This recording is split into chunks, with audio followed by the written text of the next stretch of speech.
Hi there, I'm Justin Pritchard for Driving.ca, and this is a video to help used car shoppers find the best affordable sedan that they can for their dollar. We'll be focusing on the Civic here because it is sort of the go-to small car for a wide majority of Canadians, but we'll also be taking a look at the Toyota Corolla, the Mazda 3, and the Subaru Impreza as some other options that you might want to consider.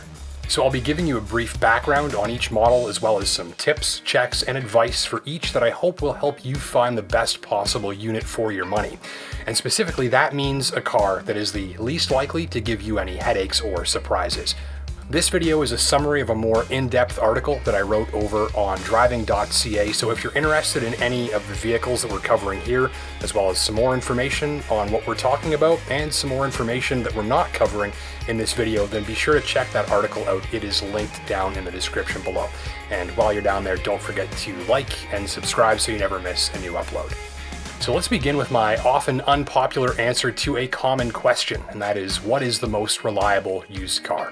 The answer, well, it's not really possible to say because used cars can be very different from one another by the time they're even just a few years old, and that's based on how well they were cared for, serviced, and inspected by previous owners. So forget the badge on the hood. That is not what makes a vehicle reliable for the long haul. Maintenance and care are much better indicators.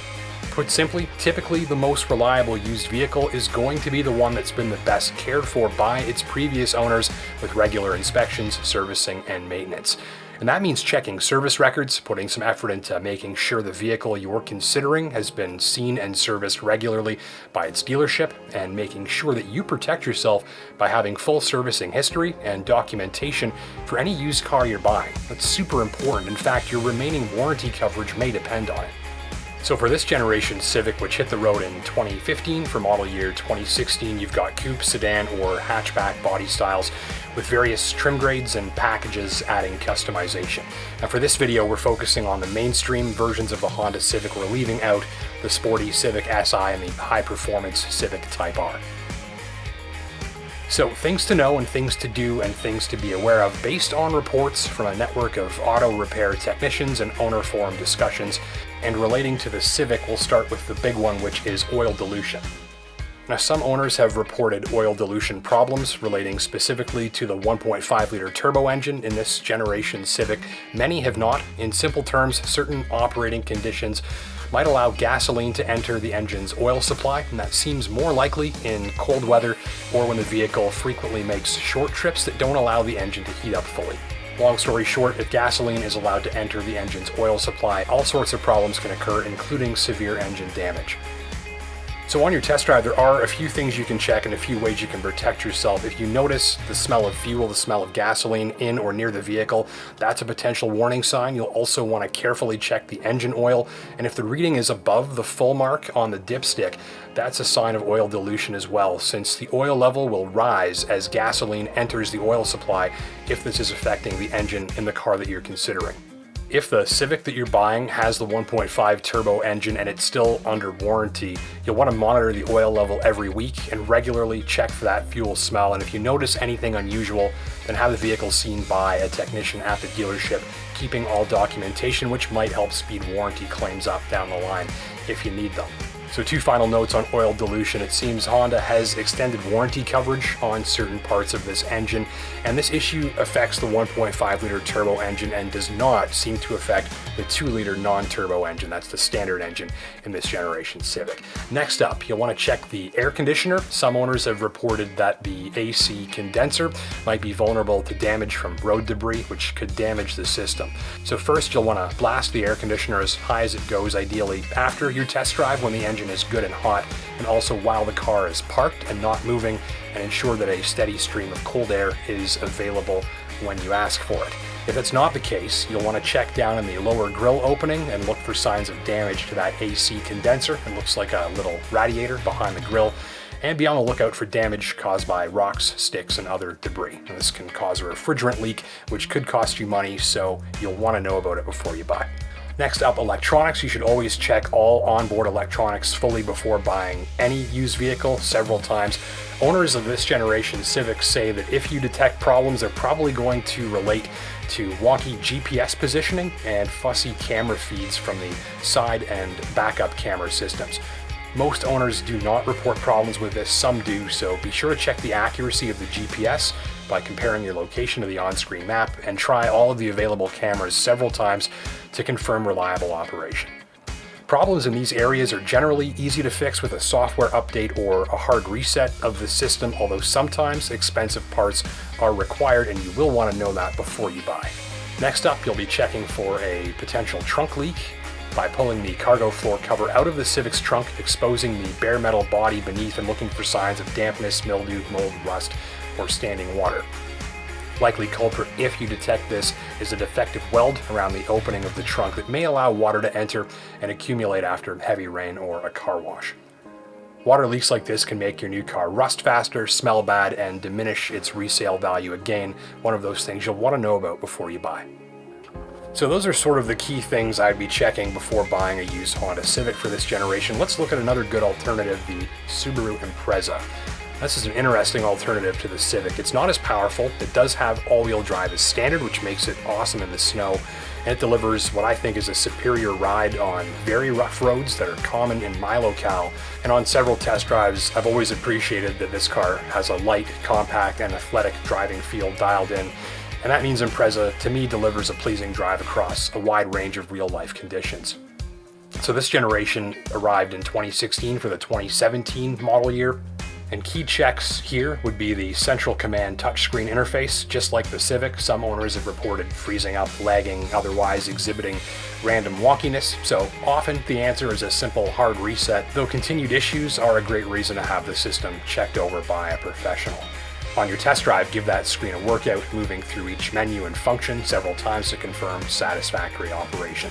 Also be on the lookout for warning lights that relate to the Impreza's engine, safety systems, airbag system, and cruise control.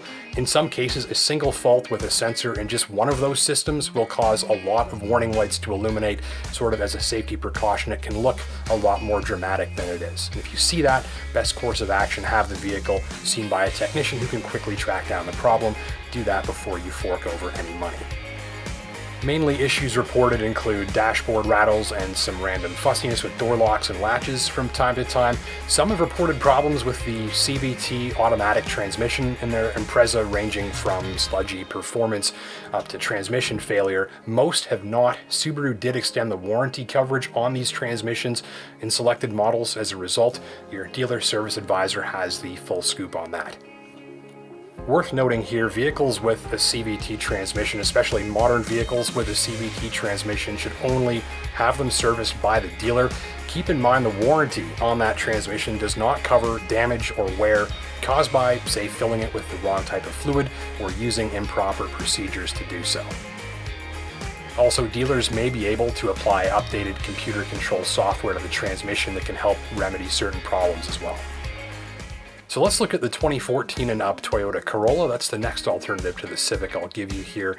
11th generation car, very strong safety story, generous rear seat legroom, excellent lighting system, and really this was all about the reputation, the reliability, the residual value, sort of all of that sensible stuff that Toyota shoppers tend to love.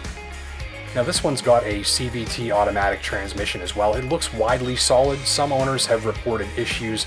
I'd recommend following the severe servicing schedule for fluid changes and making sure the vehicle was inspected regularly in a dealer setting for maximum peace of mind. And remember that regular dealer servicing may have detected and fixed problems with a fluid leak or seen the application of updated software that helps improve the transmission.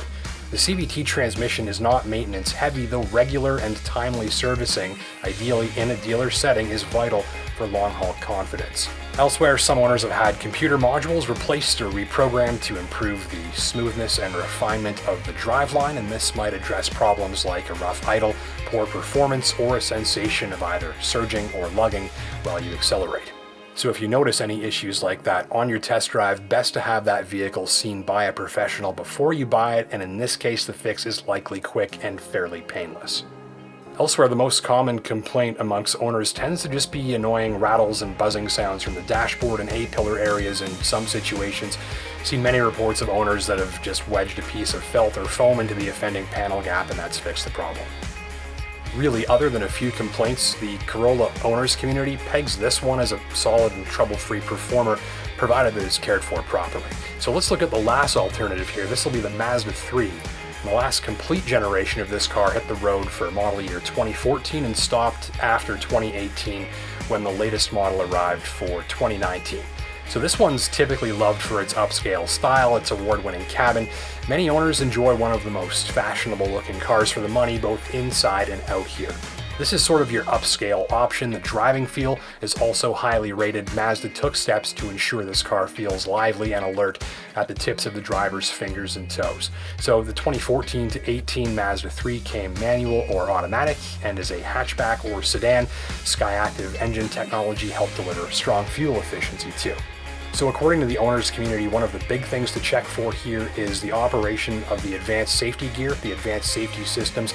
Ideally, you'll want to read about how those work in the owner's manual, possibly online and before you make your test drive, so that you can try each of them out on the road. What you're on the lookout for here are warning messages and wonky system operation, which some owners have reported might be a concern. Now, there are a wide range of causes of problems with systems like these. Some owners have even reported them being caused by things like a non-factory remote starter or a toll highway transponder, and even a cracked windshield can cause system problems as well. Worth noting here, do not attempt to fix issues with systems like these by disconnecting the vehicle's battery and reconnecting it unless you're absolutely sure you know what you're doing. Typically, a technician at a dealership is the best person to diagnose problems with these safety features. An underbody inspection by a professional is highly advised as well, especially on older or higher mileage units from this generation. It's because some owners have reported premature rusting of certain components related to the exhaust and suspension. This will be easy to detect during an in-the-air inspection on a technician's hoist, and premature corrosion issues like these might stem from a bad batch of parts from a supplier, and many owners have had parts replaced under warranty. So like the Corolla, one of the most common complaints on this generation Mazda 3 relates to clicks, rattles, and buzzing from various interior panels around the windshield and dash. And like the Corolla, many owners have used felt pads or foam, wedging them in place to quiet the sound. Well, thank you for watching. My name is Justin Pritchard for Driving.ca. I will leave you with my one master tip for buying any used car. That is to treat it to a PPI or pre-purchase inspection, ideally in a dealer setting for maximum peace of mind. That is your #1 defense against buying a vehicle that could be concealing pricey problems or issues. Until next time, take care and drive safe. Don't forget to like and subscribe down below, and we'll see you in the next video.